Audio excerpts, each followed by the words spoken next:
Hey, what's up, guys? Just wanted to do another quick video of two movies I watched last night, and been wanting to review and watch these two movies for a while now. Listened to a podcast a while ago, 22 Shots of Moods and Horror. They had a Western horror episode, and they reviewed two movies called Ghost Town and Dead Birds, and both of them I had never seen before, so I went on Amazon, picked them both up, and so here we go. Now, the first one is Scream Factory release of Ghost Town. And I gotta say, I was really impressed with this movie, actually. I had never heard of it before the podcast. And this is an old Empire movie. And I actually really do dig a lot of Empire movies like Prison and Trancers and stuff like that. I kind of lost interest in the whole vibe of these kind of things when Charles Band went to form Full Moon in the 90s.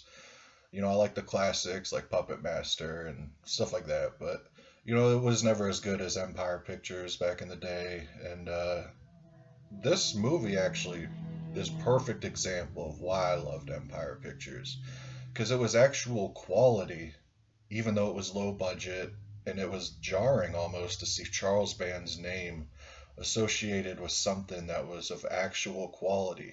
And because now you look at him now, he just does the Evil Bong series and Ginger Dead Man and Unlucky Charms and just kind of garbage movies like that. But this this was really good.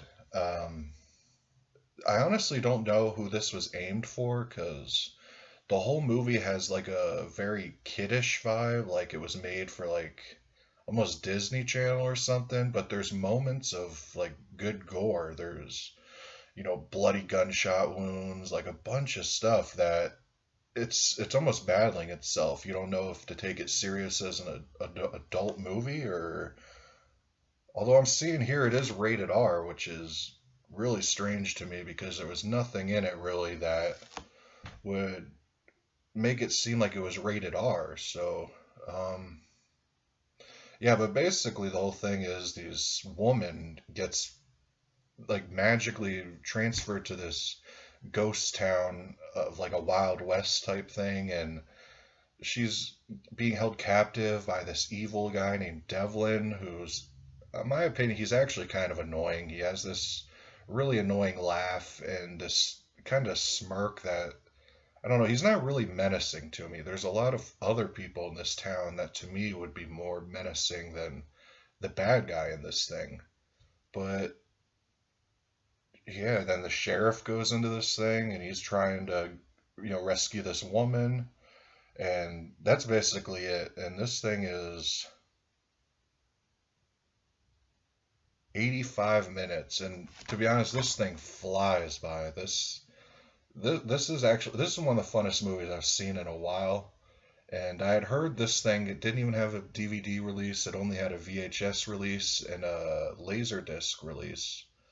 And I guess Scream Factory heard the fans and they released it on Blu-ray. And I gotta say, for a movie that hasn't had any kind of release since VHS, this thing looks amazing. Like, there's some scenes of real thick grain, but overall, I mean, most of this movie takes place in the sunlight, so this thing looks amazing. So I definitely, this thing probably goes around 15 bucks or so as of now, so I definitely recommend picking this up. And even though this thing is completely absent of special features, like there's not even a trailer on this thing, but yeah, this thing, you definitely pick this up. This is a must-have for a collection.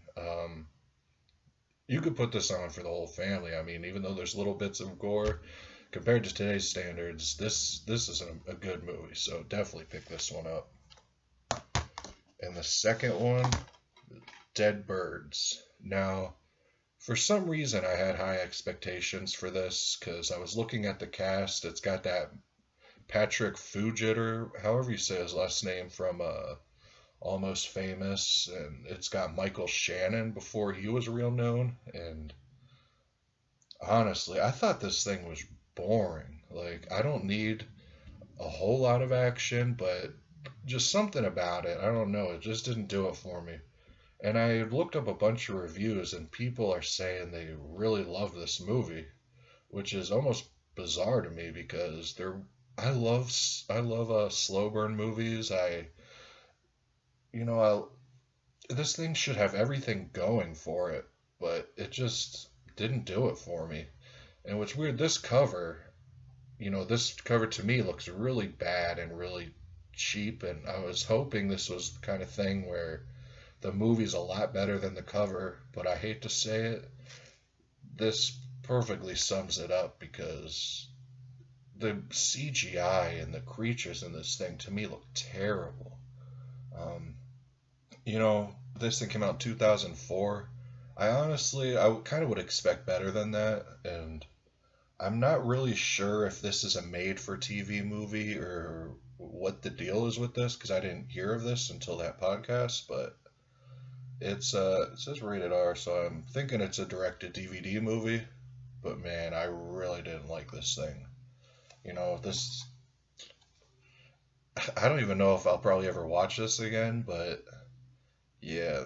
I should have watched this one before Ghost Town, but it was almost unbearable watching Ghost Town and then going to this one because we're going from a real fun time to a real boring time. So if you're gonna do a Western double feature, I kind of suggest getting Ghost Town and maybe something else like Bone Tomahawk or I mean your choices are very limited, but yeah, I definitely would skip this one. But yeah, that was just a quick update. It's something I really wanted to do to I kind of want to do a video like 4 days a week, something basically what I watch I'm going to review. So, well, horror wise. So, I'll probably watch the movies tonight, tomorrow, and I'll review them. I mean, I'm hoping people like it, but regardless, I really have fun doing it. So, thanks, guys.